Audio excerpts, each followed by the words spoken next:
Hey Marci, thanks for sending me your swim video for analysis. The keys to proper swim technique start with breathing, body balance, rotation, and kick. Then once you kind of have that fine-tuned, you move on to the 3 phases of the swim stroke: recovery, what's going on with your arm out of the water, because that affects hand entry, how you enter, and that affects your underwater catch and push. So to start with, your breathing is fine, your body balance, you're on top of the water, your kick is nice and steady, your feet are close together, they're on top of the water. Not concerned with that. You're rotating fine. I just want you to know that your underwater catch and push drives your rotation. You're rotating because you're bilateral breathing. So if you focus on your underwater catch and push, you will really feel how much that drives your hip rotation. So let's jump forward to the 3 main phases of the stroke. But first, let me tell you, I counted your strokes and added it to your time. You took about 20 strokes per length and about 22 seconds. Overall, I think with a new technique, you're going to take a little bit less strokes and you're going to go faster with less effort. So let's see if just a few little technique things that we can do get you down to 18 strokes. So as far as recovery goes, your elbow is bent, but it tends to flatten out right about here. So when I'm talking high elbow recovery, I'm talking fingertips below the wrist, below the elbow.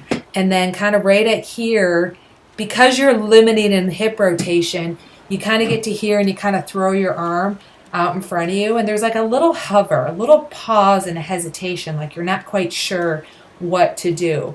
Your point of hand entry, where you're entering, is good. Think of it as my left arm enters, my right arm pulls. My right arm enters, my left arm pulls. The easiest way to think about hip rotation is upon entry, though.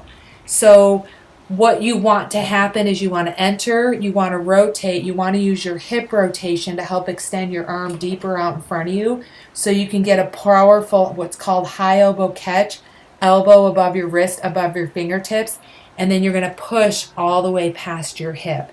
So right now you kind of have this entry where you're kind of like flattening out your entry, and then you're pulling with your elbow instead of pushing the palm of your elbow behind you.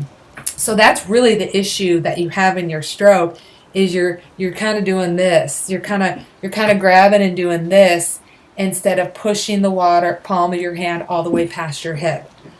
Catch, push past your hip. Catch, push past your hip.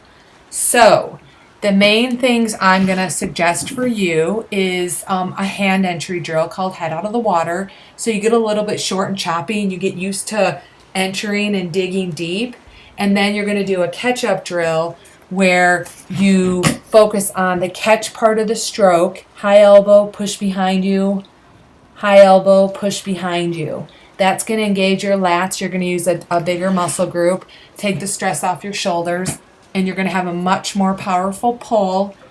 You're going to take less strokes, and you should go faster just by creating that powerful pull.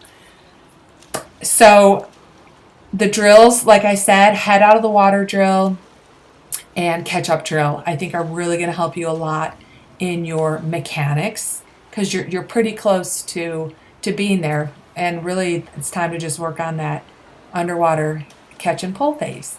So if you have any questions, let me know. You can shoot me an email, and make it a great day.